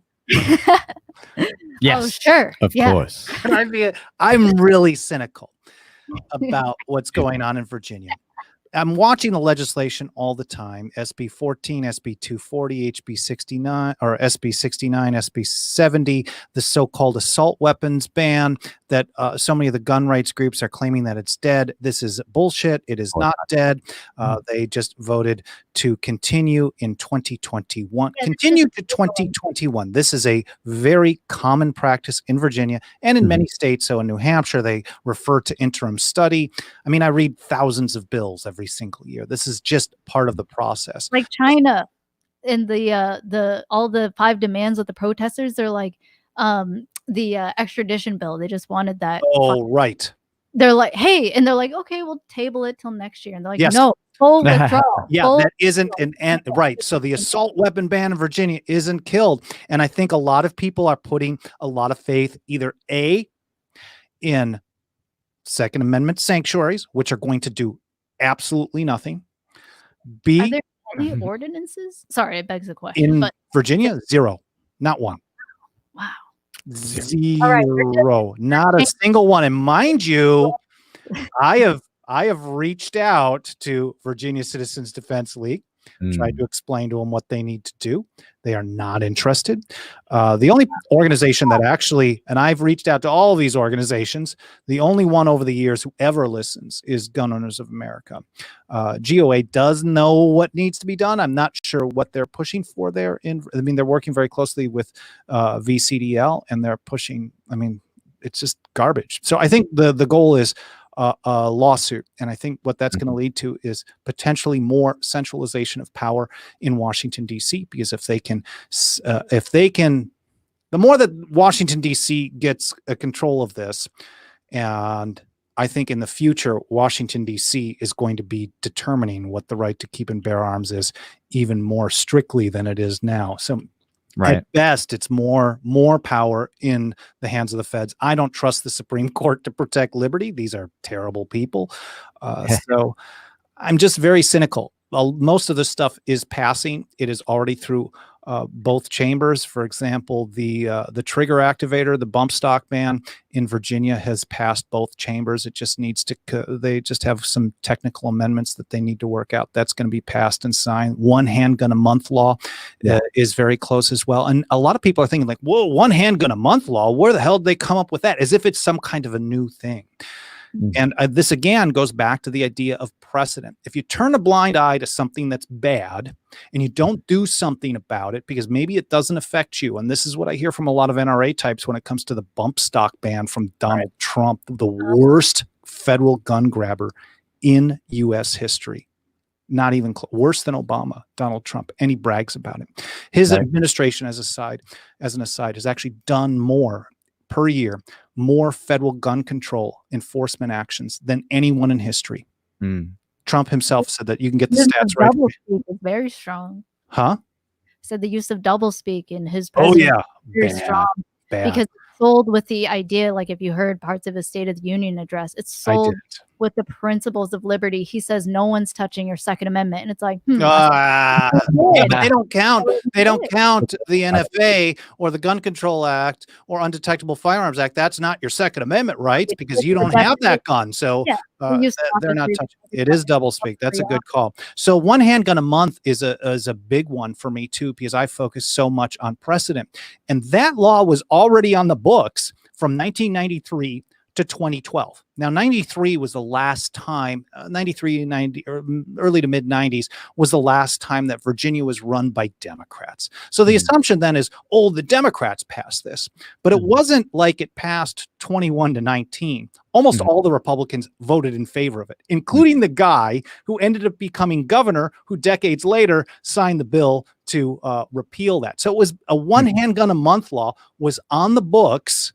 in Virginia up until 2012. No one should be surprised that they're coming back with it again, because none of these sheriffs, and in fact, one of them, like Lee County Sheriff, this guy, he said that his agents would never do anything, never enforce any gun control measure. But he was there for one handgun a month for quite a long time, and he's been sheriff since 1997. So a lot of these guys are just, again, it's doublespeak. They're saying things that people want to hear, but they're really, really not on our side. So I'm very cynical about Virginia. I think Virginia is going to be one of the worst gun control messes in the country. They're actually, if you've read through the assault weapons ban, House Bill 961, I think they learned a lot from the SAFE Act up in New York, which has tons of enforcement problems. There's actually a book about the SAFE Act. I can't think of the name of it off the top of my head, but a gun grabber, this really nasty dude, wrote this book from NYU about the problems with the SAFE Act. And it's all how the legislation is structured. And it creates a situation where it's almost impossible to enforce a lot of things. And I think a lot of the people in Virginia, they actually had some really good ideas if you hate liberty. So for example, the assault weapons ban kind of plays a long game as well. And I think a lot of the people, the statists, are very good at long game. They actually aren't going to go around door to door to take people's assault weapons. Right. And I'm sorry for using that term. It's just for ease. I should probably stop. What should I use instead of assault weapon? Semi-automatics. Semi-automatic. They are going, yeah. Because what's technically assault? Is AR already styled gone, rifles, like, modern already, sporting like, rifles. Okay, reg- cool. NFA. That's the full Okay, auto. so an AR style. Okay, so what they're going to do with this, what is it again? Semi-automatic ban? Is that the right way to do it? You Okay, could say Semi-automatic AR styled rifles. gun. AR style gun ban. Goes Okay, way beyond it. That's guns. just the thing. That, you know what I mean? That's the Scary problem is that they black say it's assault, rifles. but assault like in it's a military. nasty word of propaganda, intentional, of course, right? And even Right. the who's okay with the ARs that we have, if I'm correct, I'm not sure if I'm correct on this. These are not military level ones. Those have been banned for a long time, anyways, because those are full auto. Right. So that's I an have NFA. opinion on the use of saying Unless you get military, but Yeah. I'll leave. Okay, that. no, I want to learn this stuff. Like, I'm not a gun owner, but like, Oh, no, I this want to is- use the right term. I don't want to use the propaganda term. So call me out on all Basically, this. I mean, yeah, just the Oh, AR. I was just style gonna say more platform. philosophical for like why I just have a pet peeve of saying like military firearms. It's like any weapon can be military in that if Awesome. you're using it to defend Right. yourself. Okay, if you're saying the military defends you in these wars overseas in the Middle East, That's awesome. is Yes. it defending myself from the government, the Yes. war they're imposing on me and my fellow Americans, peaceful gun owners at home? Like, so anything, a knife, a shank, a little 6-round revolver can be a weapon of war. Anything. Potatoes, amazing. right? So that's Yeah. why I'm like, I am sold on that messaging. Yeah, we Oh just my said God, that's so good. military. You better believe it's it. not like some legal thing. It's just That like, is so good. No, I need to start working on that. Thank you. Yeah. So, okay, so the AR style ban, HB 961, they're not going to go around and collect people's weapons. No. What they're going to do is they're going to give them an opportunity to register them. Right. And they're going to make it very easy for everyone to keep them. They're just going to ban the importation, the sale, the production of them in the state. It's a long game. Sooner or later, those people are going to be dead. Or like a machine gun, an NFA machine gun, they're going to cost $20,000 and only rich collectors will be able to have them in 20, 30, and 40 poor, years. once again, They're doing are the left machine out of gun it. The style. Of poor, course, the people who actually need to be able to defend themselves the most. they're left stuck in poverty and Oh, yeah. unable to defend themselves, while yeah. the people that they're forced to fund with their income taxation, property taxation, whatever, sales taxes, get to just watch over them from their ivory towers and their full, like actual full auto bodyguards, bodyguards with full automatic machine guns protecting them, like they get Yep. to do it. And it's all through our extortion, through force. And It's also part of why I'm cynical is that strategy, because I think what that's going to do is going to take a lot of people who are on the margins to resistance and just have them melt away, because they're like, well, they're not coming to get mine. I'll be Right. fine. I don't know why it has to be that that's accent. why we got to change minds. It's Virginia. It's very insidious. why. It's very hard. I mean, look how long it took to change the culture for weed. But didn't the war on marijuana start in like It took early 100 90s, years. early About 90s? that. And it's still not done, although I mean, I think it's very close. It's getting there. I mean, here in Los Angeles, the number of stores where you could purchase an illegal plant, at least illegal into Washington, D.C., peaked at about 1,700 just in LA alone. That's more than Starbucks and 7-Eleven combined. So more pot stores in LA. Wow. I think right now it's somewhere, they don't really know the exact numbers, somewhere between 800 and 1,200. So it's a little bit lower. And that's through the local guys, actually. Back to you, Jack, how just because you decentralize doesn't mean it's always a win. So the local people have kind of cracked down a little bit as well. But still, it is tons and tons of stores. And I think people just recognize when you see that the world doesn't end because someone owns a product. So my question to you guys is, why do you think that the gun people don't take the same approach? I mean, there were 1,700 gray market stores. I mean, there were only 170 that were licensed by the city at the time. So I have answers. My first thought, okay, well, I'm curious. okay, two things, housekeeping. Oh. Guard was really nice. Thank you, Guard. He says, Art your Goldsmith, awesome, New you know Hampshire. Yeah. cool. Okay, he says your work, Jack, fun. Mike is outstanding. Keep it up. Love y'all. Thanks, love Guard. you too. Thank you Oh, so much. that's awesome. You must be a principled libertarian to think our work is good. Yes. So My first thought is like there is a culture. There's different types of gun owners. Okay. There's people like us who are super fundamentalists, like FPC, the same. They're like repeal the NFA, like Yeah. GOA and said that too. And they say, so there is that culture and it is starting. So I do hesitate to say, okay, why don't, gun owners learn? There are people learning. And then also there is probably gray markets. There's probably people focusing on 3D printing or just Yes. trying to make it at home and not registering them and just trying to have some freedom. So in the same way, there probably is, okay, I'm pretty sure there's a black and gray market. I'm sure there is too, but before California in 1996 passed Prop 215, people were growing, buying, selling, consuming cannabis. Right. So even before the state, quote, legalized, at least for certain limited medical purposes, and allowed stores to some degree, it still existed. And I'm just curious why the gun people are literally decades behind on this. So let's begin. First. All right. Well, all right. So in the comparative, right, when we're talking about marijuana, yep, the actual product itself is relatively easy to hide and enjoy and use. Okay. Right. First and foremost, right? If you're gonna have that, you know what I mean? It's something that you could get away with, and enjoy in your home or somewhere else, part of this, that, like, it's not something that in order to enjoy recreationally, you have to draw a ton of attention to yourself if you don't want to, right? You can make it a point to keep it clandestine.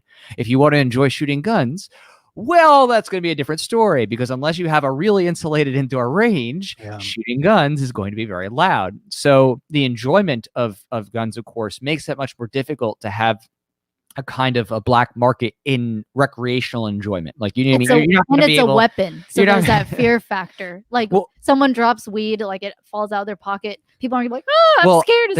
I would think in the 90s, people did freak out. There have been people who have been killed by weed, when a bale of it falls on them. But no, it's like, But I just mean like, there's so much propaganda. But more importantly to the nature of guns and using guns and things like that. Again, I'll bring in the legal perspective. Okay. When it comes to marijuana, there's gradients in terms of possession and amounts and how high of a charge you're going to get.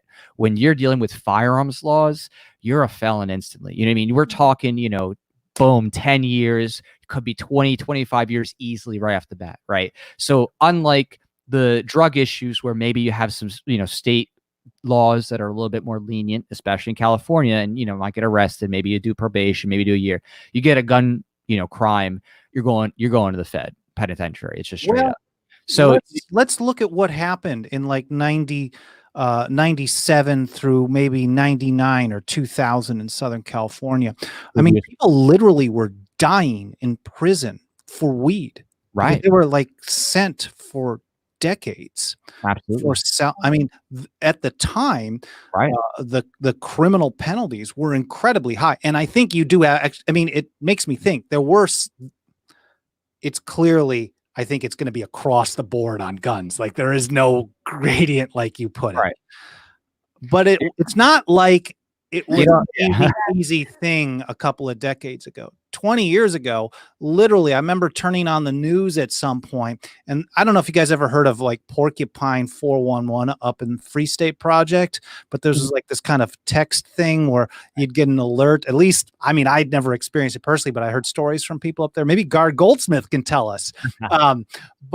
The understanding was it was an alert system to let people know if someone's coming to your gray market bar or something like that in Keene or whatever, to let people know that somebody's on the way to help protect people. And I used to see here in Southern California, when they had news of an impending raid on a medical shop, people would literally show up and human shield it to the ATF and local cops. So maybe maybe there's just a different approach on this. I almost think that sooner or later it's got to be Berkeley's 60, but with guns. That might, I don't know. I think the protest at the state capitol was an example of that. Okay. In Virginia, semi-autos, I got more semi-auto rifles slung over them. They had body armor. They had knives. They showed their power. They showed that, hey, we're carrying here. The only difference is they didn't go into the state capitol with it. So Yeah. that's a little different. But they showed up in mass outside, and they were just trying to send the message that, hey, we're peaceful. There was no fights that broke out. Antifa was a small group going through, and they're like, hey, but like they weren't violent at all there. And everyone was very peaceful. And, I think that there are people who are getting ready. There are retired military people. There's just people who are fed up, and people who are training, people who are just preparing and getting ready just in case it happens. And I think that what is key, and you kind of mentioned it with what you're saying about how a group of people came and like defended like a medical dispensary from what did you say? A raid. From a raid. ATF Yeah. raid, yeah. Oh, okay, yeah. And I mean, DEA raid, ATF. They're all right. Okay. Yeah, when you said ATF, I was like, wait, did They're I coming for the- misunderstand? They're the same. Green to all evil. Michael, it's the same. But so what can happen? Like you think about the Underground Railroad with slaves when Yeah. slavery was illegal. Or I mean, I'm sorry, having freed slaves or whatever is illegal technically, and they need to be slaves like Black people, whatever. Like you had these underground systems, these secret systems, and now more than ever with technology like Signal, what Edward Snowden used to like have private conversations with people. The NSA can still see that a signal was sent, but they can't see the content of the message, things like that. That's what people need to do in decentralized ways. And who better to do that with than your friends, who already have a culture of guns and liberty. Build that now, just like people did with prohibition era. You had like secret like clubs and stuff. It's like, hey, do I know you? Oh, I know Sally, whatever, Sally Sue, like she gave me the password. It's like that's how you come in. Like in the same way, people can be creative and help defend each other. And if things get, if bills get passed, that's when the war has started. Really, if cops are coming to someone's door to confiscate their guns, or they're serving a red flag order, and it's someone that is peaceful, and they can't even face their accuser or whatever, signal text your friends or whatever it is. There's other decentralized private communication tech. Just research it. There's a lot of software engineers for liberty out there trying to create technology to help people be free and anonymous online. And so I think it can happen, but it will happen in a more decentralized way, not really like top down, unless people can try to like take over the government, right? No. We're all laughing at that one. How do you first of all, how do you get enough people to fill the Congress? And second, who meets all the superficial criteria to like get elected in the first place, right? Anyone who runs for like government generally does not have good intentions. I know, because most people who are principled and provide value, they hate the bureaucracy of the state. They don't just want to live their lives, right? Yeah, they want to be the self-starter entrepreneurs and just want to do it. So that's why it's kind of hard in this paradigm, right, to find people, and then randomly you'll get like a Ron Paul or like a Jacob Hornberger who like, after they're later in age and they're just, okay, now I'm ready. But they've had a long time of providing value. So it's not like easy to make someone who's okay with being a politician, who's going to be principled. Like it's not something you just generate, especially when the state controls the public schools and it's compulsory, and you have like all, most Americans being indoctrinated to be statists and think the state is okay. So is the answer defense distributed? Oh wait, Jack, you had some other thoughts on this too, though, right? Oh, it was just that a couple more things in line with why the gun, you could say, community isn't as proactive as people with marijuana. And there's two other things I think are very important to note too, is that obviously if you have a gun and police are coming at you even for a protest, they're going to shoot you, right? That's a big thing, is like people, I'm in fear of my life. Right, they're in fear of their life. But if you just have weed, it's hard to say you're in right. fear of So your life. because if you don't now, and then that comes into the legal aspect again, is that okay, if you're committing a crime and you have a gun on you, then that becomes itself an exacerbating factor in your sentencing, right? So if you have a gun and you commit some other crime that they charge you with, well, you have a crime with the gun, and the gun becomes now something that is a sentencing enhancer. So especially on mandatory minimums, with states with mandatory minimums. So again, that's why I think a lot of people are rightly, more nervous in that regard, because now if they try to charge you with something, well, now you have a gun while you're doing a crime, they're going to charge you with, and they're going to throw, stack the books on you and, try to put you in prison for life or worse. And if you try to do something that's more of a, resistance thing, that and they're like, oh, okay, if there's not enough for you to overpower them, they might just shoot you. I mean, police are willing to shoot a UPS driver, at a UPS truck that they're chasing down in Miami. Like, now, how much more so are people that Yeah. So yeah. it's And one of then those you things. add in red flag laws, where Yeah. now anyone who just sees that your dad hunts and you like to go hunting once in a while just deems you a terrorist in a dangerous society, and you don't even know who reported you, and you can't even face them. And now they can. Oh, it'll never work like that. But that's probably a great example, honestly. Oh, it won't work like that. Yeah. That's probably a good example. Something as innocuous as that some neighbor is freaked out about, or an Amazon Ring neighborhood camera, because they're all connected. They share the data. They share the data. Oh my gosh! Right. Like, it could be as something as insane as that. They're building this whole network everywhere. So, okay. So how about this as an option? And not necessarily an option, because I've been working on it as an option for a long time. I find the greatest resistance to trying to implement, for example, like a marijuana legalization or an immigration sanctuary approach. Basically, literally just saying, we're no longer in this state or in this city going to participate in enforcing any federal gun control. I find the greatest resistance on any issue. I can apply that same process to anything: surveillance, healthcare, weed, whatever. But I find the resistance to that on guns.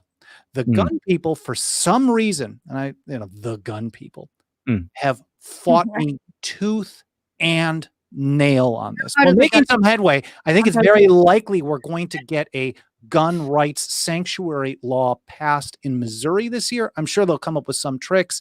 There's a bill, House Bill 1637, that now has as many co-sponsors in the House as needed to pass the bill in the House. And this would ban the state and all of its political subdivisions from basically participating in the enforcement, using resources, material support, or resources for the enforcement of any federal gun control, past, present, or future. So we're finally making some headway, but it's been very difficult to sell that to a lot of the gun organizations. GOA has been on board almost anytime we give them something like this. They've definitely helped spread the word, but most of the other ones are just like, no, we want to have lawsuits in court. They don't want to do this type of non-compliance thing. Don't they get money for lawsuits? Like, maybe, but getting a win where like there's no more enforcement on like sound suppressors or something, I think would be a great fundraiser. I'm surprised the VCDL didn't like your proposal of the ordinance, Second Amendment sanctuary. No interest. Yeah. I don't get it. Did you even give them in your most sensual voice the word nullify? Yeah, maybe you didn't. That's why. It's your fault. I'll tell you though, NRA has actually been the greatest opponent of our efforts to do these. And I used to actually be quiet about it, 2013 or so. But the sponsor of the bill the first time around in Missouri, this guy, Senator Brian Nieves, he literally tore up his NRA card on the state Senate floor because the NRA was literally walking the halls and telling people to kill the legislation. We had the same problem in Arizona, same problem in Florida. NRA basically fights any effort to actually nullify. So we don't use that language. You make me really not like the NRA as the organization, not the people who are members, but like the people who control the NRA, because I think a lot of the members a lot of them are Second Amendment absolutists, and they just don't know any better. Actually, a lot of them that I meet are not Second Amendment absolutists. Yeah. Oh, really? A lot of them tell me, I mean, maybe the ones that are talking to me, who are bitching at me about opposing Donald Trump, who is a horrible gun grabber. They're like, well, why do you need a bump stock? That's a kiddie toy. I'm like, I don't even own a gun. I just want you to be able to have whatever the hell you want. Michael's like, I don't even shoot. I want to know how to use the thing. Okay, it's a kiddie toy. I don't care. But like, if Donald Trump's ATF can redefine a plastic kiddie toy, as you call it, as a machine gun, and Obama specifically said that's outside of his authority to do. Right. What do you think President Bloomberg is going to do with that? Oh, yeah. I mean, and let's say it's not Bloomberg, whoever, someone in the future is going to use that really bad way. So I get that kind of stuff. I get that from the rank and file NRA people all the time, especially Right. on bump stocks, because they finally have an NRA endorsed president. And I'm sure there are, because there's so many of them, I'm sure there are many very good ones, but I don't find any of them, at least in my experience. I would love to be proved wrong and shown. I would love as many as possible to email me and say, Boldin, you are full of crap. I am an absolutist and I'm an NRA member. That's great. Why don't you push the organization into being closer to that? But I hear so many of them like, oh, why do you need a machine gun? Those were for gangsters, like undetectable. Of course. Right. What do you want? You want terrorists getting on the plane? Yeah. We got to stop, you know. It must mean that I NRA agree. is good at its propaganda. Again, the double speak. They're like, hey, we're pro gun rights. And they get the people to think they're pro gun rights to be for gun control too. And then in the narrative of the mainstream media, they only focus on the NRA and saying the NRA is like, oh, they're the most Second Amendment. So it's so weird, but it's like oddly reinforcing it, you know, and it makes people who are pro-gun like be on the side of the NRA and maybe even just join on the mere fact that they saw that attacked and Dana Lush on you know, in Florida after the Parkland shooting, like being on the defensive. They might just think, oh, NRA, those are the good guys, they're defending us, right? Yeah. Here in the open on CNN, look, and they don't really see the actual behind the scenes what NRA lobbyists do and how they've pushed gun control, how they were a big part in the NFA being passed. Like I was one of those people, you know, and I noticed that process within myself, what I just described. And it's So was it a failure on our part to try? Maybe I'm spending too much time bitching about the NRA instead of trying to work to change the culture. Maybe there's a failure.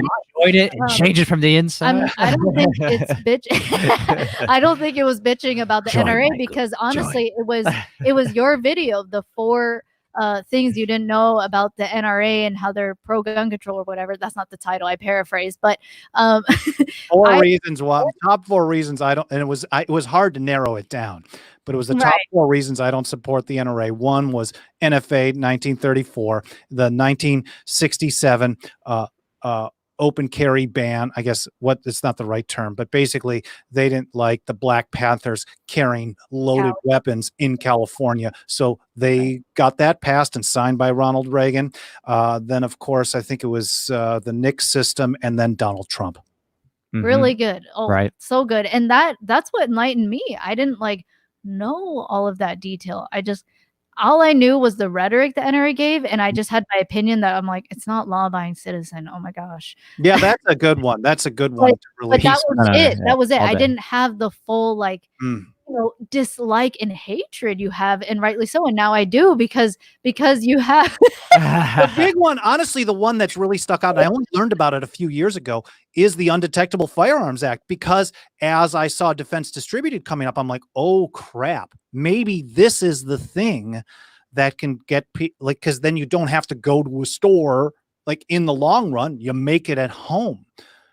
And then there were questions as the whole Defense Distributed thing, maybe I think it was like 2 years ago, started getting more popular. Then I noticed that the NRA put out the statement. It says, well, this is already illegal. This law passed in 1988 with the NRA's guidance and support already makes this illegal. So this is they're just super statist, quote unquote, Republicans. It's just no different than like the super statist Democrats and socialists on the left. Like they're both statists. They both want power and control. They just have like slightly different cultures, just like ever so slightly. But at the end of the day, they both advocate for coercion by the state and violence. So that's really it. And you know, you helped me see that. So I don't think you were bitching about the NRA. I mean, I guess you could call it. I do. You were giving reason and evidence as to. I definitely do bitch about the NRA, because it's like, it just kind of, it makes my skin crawl. And the whole idea of like the phrase, the Second Amendment is your gun permit, that one drives me crazy. I gotta have my Second Amendment rights. I mean, no one who ever debated the ratification of the Second Amendment. I can tell you, I read through a lot of the ratification debates in the States. It was not a common thing, and I'm assuming it never came up that, oh, we better ratify this so we can have some Second Amendment rights, or if we don't ratify this, no one can have guns. I mean, we all understand. I mean, you guys, I'm preaching to the choir here, but obviously your gun permit is yourself. So I think the messaging is really bad, and I don't think it's going to be helpful in the long. In fact, I think it's more hurtful than the outright, very in your face gun grabbers, because the ones that are kind of supposed to be on your side or supposed to be really good on the right to keep and bear arms are the ones that have been actually working to pass some of the worst stuff. I think that in the long run is far more dangerous, because everybody knows that like someone like Hillary or Bloomberg or whatever wants to grab guns. And then when you get the Second Amendment president in there, then all of a sudden opposition to gun control falls to nothing, at least on the level. On a certain level, for sure. It's part of that cult of the presidency and the double speak. It really makes people's defenses those who don't have philosophy, who don't understand like thinking with reason and evidence, who don't have self-knowledge, haven't even thought through their own ideas. They just like feel emotions and like, oh, Daddy Trump, he'll take care of me. He said pro Second Amendment. He said sweet, delicious things that sounded great to my ear, like a lover boyfriend, right? Who turns out to be super like, violent when you get in a relationship with him or something, right? Like I shouldn't be laughing, but that analogy is incredibly good. That's a great analogy for government in general, isn't it? Oh, yeah. Just like some guy who swoons you over. He tells you what you want to hear. He's like, oh yeah, I'm a peaceful parent. I won't beat your kids. And then you have the baby. You're now together. And he's like, I'm gonna beat our kid. He's like, I'll beat our son. He ain't listening. I don't know. Southern accent. I'm just. Most of your Fridays kind of like this. Most of it depends. It's true. Sometimes there's more week. sushi. When you work hard, you philosophize hard on Friday, Saturday, and Sunday. And thank you, Michael, for being a part of it. On that note.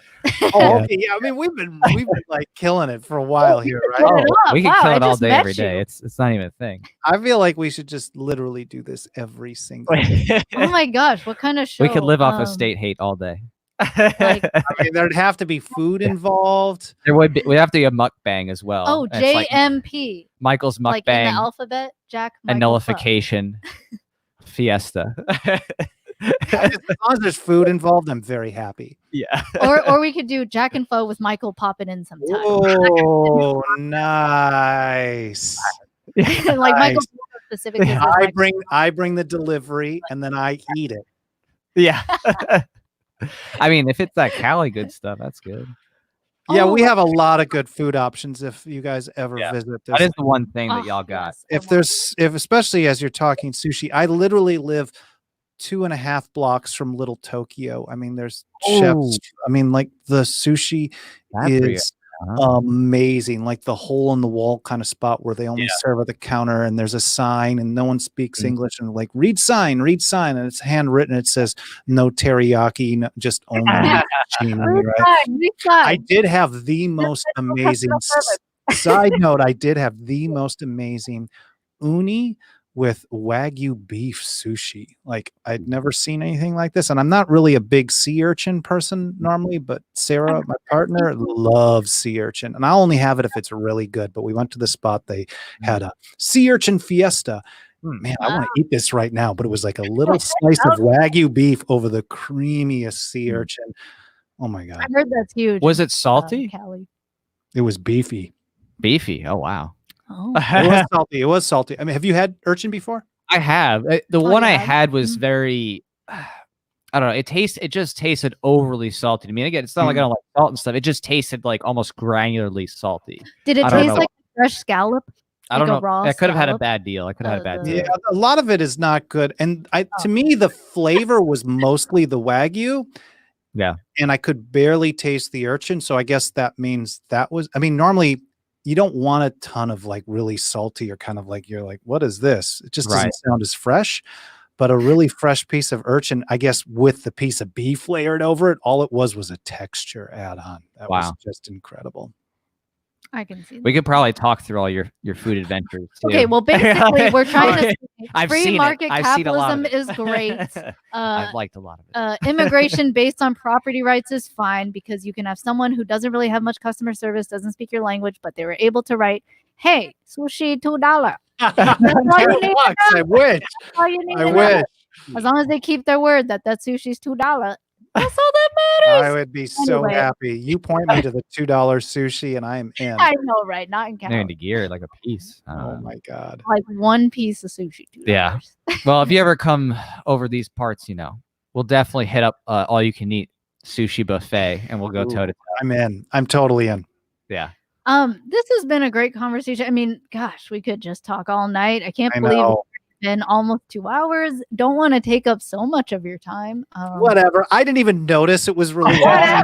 Honestly, I also was like, holy crap, it's an hour 23. Well, I got another point I want to make. Jack, you said, and like now we're doing it again. And then the next time we look at the clock, it's going to be like 4 hours. But yeah, one day it'll be live. You'll be tons of love to you guys. I'm very grateful and way overdue. This was way fun. This was it was a lot of fun. Thank you so much for Yeah. coming out. And again, just to let everybody know, we are doing really great on the Red Flag Reality campaign. We've reached at least awesome. 7,500 so far. Yeah. It'll be coming to an end roughly the end of this week. We're going to do a bunch of live streams coming up this week. Maybe we'll see you back again for another live stream, but we're going to be doing a lot leading up to the close here of the campaign. So what's the final goal on the fundraising? How close are you? The premiere video that we want to do is 50,000, and we are dollar matched by FPC. So basically, You're close. Yeah, so they have $15,000 matching on above 10,000 raised so far. So that's gonna be pretty cool. I haven't checked what the latest thing is next, but obviously, as has been the case with many different fundraisers, a lot of people like waiting till last minute because of like the last day or two. And they want to see how much it's funded. Right. So we're gonna be pushing it hard and maybe doing some challenges. We're gonna probably do a hot sauce challenge again. We did a hot sauce challenge before. Yeah. We'll send you the link and you just it's pretty funny. We were thinking about having like a long live stream. I said 24 hours, but she said she might not be able to survive. I'm like, okay, maybe. I could do 5. We did New Year's Eve hours. live stream and we were up for like 4 or 5 hours. We did. Man, I don't need to see Anderson Cooper on New Year's. But you don't. You just watch us. Yeah. You have these mics. This is the I just need a ball drop. We can drop balls of sorts. I knew something was coming there. I knew it. I can't drop balls for the record. I can eat meatballs. She can eat beef balls specifically. But thanks for coming. And while we had our new setup, and I guess I like that I was the guinea pig on the setup. Yeah. We'll get Michael to do it. He's always in. I was Woods' first guest on his podcast, and that was amazing. Yeah, people are like, oh, yeah, that's really cool that he had you as his first guest. I'm like, really? Because really what it was Tom was like, man, I'm going to start this podcast. I better call a friend in case it's really bad. Boldin will do anything. You know what would be great? If we could have you, Tom, and Bob Murphy on sometime. Like, that would just be so funny of a show. So out of my league. Just sit back and laugh. So out of my league, but that would. Oh, you guys are great. Well, I enjoyed seeing you at Tom's 1,000. To hopefully really give you hope, Michael, I want to give you hope in that what you're doing is great. I don't think it's just bitching. And you inspire other people to like content creators like me, people who make content. And you might look at your own, metrics yourself and think, oh gosh, I'm not really getting the message out. But it's really hard to see the people who are influenced by what you do, who don't tell you, who you taught them something about the founding fathers or what. Oh, I was just like me, you influence me, but I'm like, wait, but I tell you, so. Oh, I thought you were raising your hand like in public school. I'm like, oh no. That was a hand raise. The casual observer. Elizabeth Warren did that in the Democratic debate. She's like, I listened to that. That's the first debate. Oh man, rabbit hole. This is literally going to be a 30-minute conversation. Yeah. Maybe we have you on after this. That was the first debate I had seen. And just a recent one? I only saw a little clip. Since Ron Paul. The most recent one you mean? With Bloomberg and oh yeah. I watched it because I'm actually very interested in Bloomberg. Mm-hmm. Not that I think he's anything other than a lizard. Like has anyone ever I actually did that in a serious interview, some San Diego radio station, and they're asking me something. I'm like, well, yeah, I mean, everyone knows Dick Cheney's a lizard. Oh my god, you're right. When you slow down the We gotta clip check. to We like gotta at least check. like We gotta be less than sure. 5 times, his tongue does flicker out. I He's think got it just does. And if you put on the special sunglasses, you can actually see through whatever he's wearing. We might as well. So I was really interested to see how Bloomberg did, and right. I think that dude is dangerous. I mean, they're all really dangerous.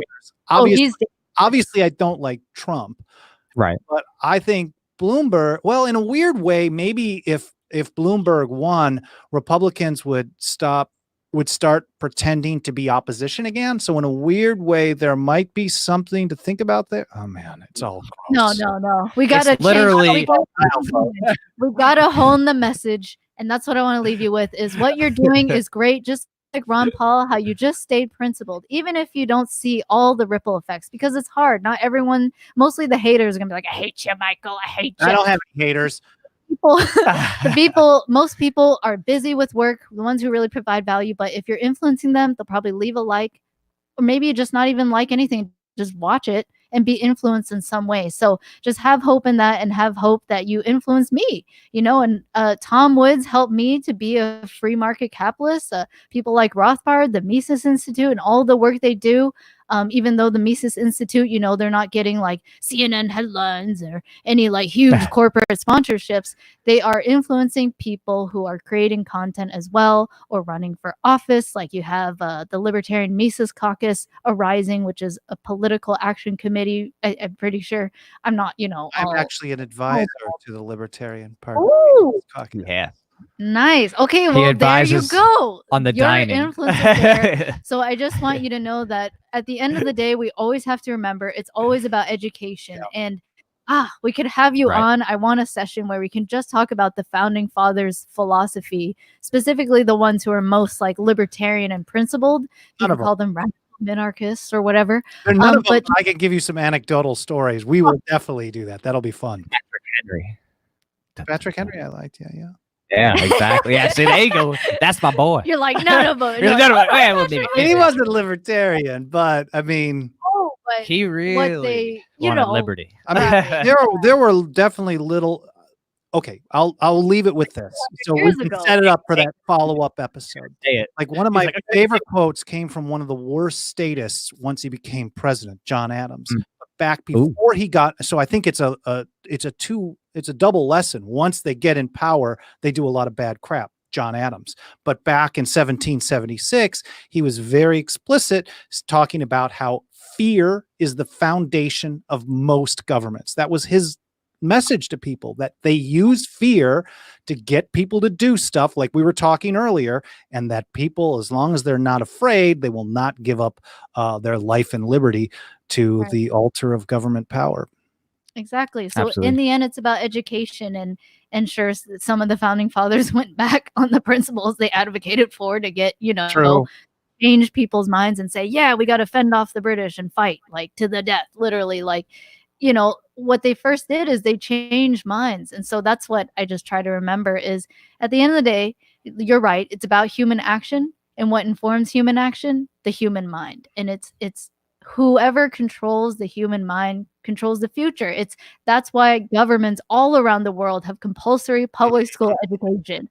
That is how they do it. They need to control as many minds as possible and keep people feeling powerless, keep people feeling dependent on the state. So just have hope that there's so many things happening. There's like so many youth organizations coming up, Young Americans for Liberty, Students for Liberty, all these different things, me making things, people making a bunch of memes, like random memes, people who are anonymous admins making tons of memes that are libertarian. Have hope in that.